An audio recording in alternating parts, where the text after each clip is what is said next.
Halo semuanya, yuk kita siap-siap. Dalam beberapa menit ke depan, kita bakal melakukan perjalanan super cepat melintasi lingkungan kosmik kita. Kita mulai dari rumah, bumi, sampai ke sudut-sudut paling dingin di tata surya. Oke, ayo kita mulai perjalanannya. Pasang sabuk pengaman kalian, karena kita akan langsung melesat ke pemberhentian pertama, yaitu planet-planet yang paling dekat dengan matahari. Perjalanan kita dimulai dari 4 planet yang paling dekat dengan matahari. Nah, mereka ini dikenal karena permukaannya yang padat dan berbatu. Sangat beda deh sama para raksasa yang bakal kita temui nanti. Pemberhentian pertama, Merkurius. Ini dia planet terkecil sekaligus yang paling ngebut di tata surya. Coba bayangin, planet ini melesat mengelilingi matahari, tapi hidup di sana itu kayak permainan ekstrim antara api dan es. Nah, yang paling gila dari Merkurius itu kontrasnya.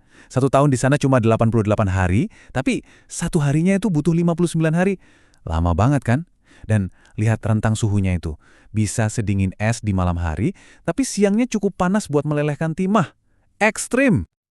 Oke, selanjutnya Venus. Planet ini sering disebut kembaran jahatnya bumi. Soalnya ukurannya mirip, tapi jangan sampai ketipu ya.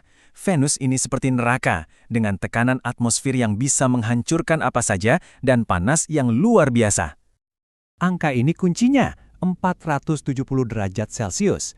Dan ini bukan cuma di satu titik, tapi panasnya merata di seluruh permukaan planet. Kok bisa lebih panas dari Merkurius yang lebih dekat ke matahari? Jawabannya ada di atmosfernya yang super tebal, yang memerangkap panas. Efek rumah kaca yang benar-benar di luar kendali. Dan ini nih, ada fakta yang aneh banget. Lihat deh data rotasi dan revolusinya. 1 hari di Venus, yaitu 243 hari bumi, ternyata lebih lama daripada 1 tahunnya, yang cuma 225 hari. Matahari di sana juga terbit dari barat, benar-benar dunia yang kebalik. Tentu, kita nggak mungkin melewatkan rumah kita sendiri, bumi. Tapi yang bikin makin menarik adalah tetangganya, si planet merah, Mars. Membandingkan keduanya itu selalu bikin kita berimajinasi.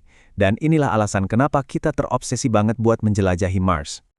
Disinilah kita bisa lihat kenapa Mars begitu memikat.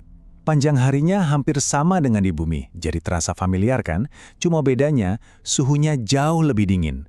Nah, perbedaan inilah yang bikin kita bertanya-tanya, mungkinkah dunia yang punya kemiripan ini dulu pernah punya kehidupan? Itulah pertanyaan besar yang coba dijawab oleh setiap misi yang kita kirim ke sana. Oke, saatnya kita tinggalkan dunia bebatuan yang relatif hangat. Sekarang kita akan melompat jauh ke wilayah luar tata surya untuk bertemu dengan para raksasa gas yang megah. Selamat datang di Jupiter, sang raja planet. Planet ini saking besarnya, semua planet lain di tata surya bisa muat di dalamnya. Tapi, walaupun ukurannya raksasa, dia berputar lebih cepat dari planet manapun.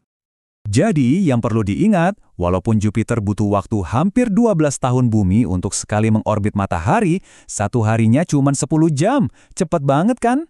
Dan suhu di puncak awannya itu dingin banget, minus 145 derajat. Padahal intinya bisa mencapai 24.000 derajat Celcius, lebih panas dari permukaan matahari. Selanjutnya adalah Saturnus, si permata tata surya. Tentu saja dia terkenal karena cincinnya yang spektakuler itu, yang sebenarnya terdiri dari miliaran kepingan es dan batu. Planet ini letaknya jauh sekali dari kita. Coba kita lihat angkanya. Butuh 29 tahun bumi untuk 1 kali revolusi. Tapi sama seperti Jupiter, dia berputar sangat cepat. Harinya cuma 10,7 jam. Saking cepatnya putaran ini, bentuk planetnya jadi sedikit gepeng di bagian kutubnya. Sekarang, kita sampai di Uranus, si raksasa es yang misterius. Hal paling unik dari Uranus adalah dia berputar miring, seolah-olah planet ini terguling di orbitnya. Ini menyebabkan musim yang super ekstrim, di mana satu kutub bisa mengalami 42 tahun siang hari, lalu diikuti 42 tahun malam hari. Gila kan? Dan lihat ini, butuh 84 tahun bumi untuk menyelesaikan satu orbit. Bayangkan, 1 tahun di sana lebih lama dari rata-rata umur manusia di bumi. Ini benar-benar memberi kita perspektif baru tentang waktu dan skala alam semesta. Pemberhentian terakhir kita dalam tur planet ini adalah Neptunus. Planet terjauh, terdingin, dan paling berangin di tata surya kita. Ini adalah dunia biru tua yang diselimuti misteri dan badai supersonik. Angka ini benar-benar bikin kita sadar betapa luasnya tata surya kita, 4,5 miliar kilometer. Sebagai perbandingan, cahaya matahari yang sampai ke kita dalam 8 menit butuh waktu lebih dari 4 jam untuk sampai ke Neptunus. Jauh banget. Kita tutup tur planet ini dengan sebuah fakta yang sulit dibayangkan. 1 tahun di Neptunus itu lamanya 165 tahun bumi. Dan suhunya bisa anjlok sampai minus 331 derajat Celcius. Lebih dingin dari apapun yang bisa kita bayangkan. Ini adalah dunia beku yang sunyi di perbatasan terluar tata surya kita. Nah, setelah kita lihat semua dunia yang luar biasa ini, pertanyaan selanjutnya adalah, gimana caranya kita bisa tahu semua ini? Jawabannya, bukan manusia, tapi para penjelajah robotik kita. Yuk kita kenalan lebih dekat dengan mata dan tangan kita di planet lain, yaitu para rover. Gampangnya gini, rover itu adalah ahli geologi robotik kita. Mereka itu mata dan tangan kita di dunia lain yang memungkinkan kita menjelajahi medan asing dari jarak jutaan kilometer tanpa harus membahayakan nyawa manusia. Saya suka banget kutipan ini. Rasanya jadi bikin mesin-mesin canggih ini punya kepribadian ya. Spirit dan Opportunity adalah rover kembar yang mendarat di Mars. Dan para penjelajah seukuran mobil golf inilah yang memberikan salah satu penemuan terbesar, bukti kuat bahwa air pernah mengalir di permukaan Mars.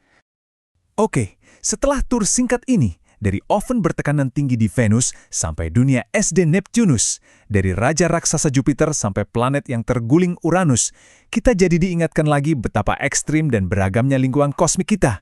Dan ini tentu saja membuat kita semakin menghargai betapa unik dan rapuhnya planet kita sendiri.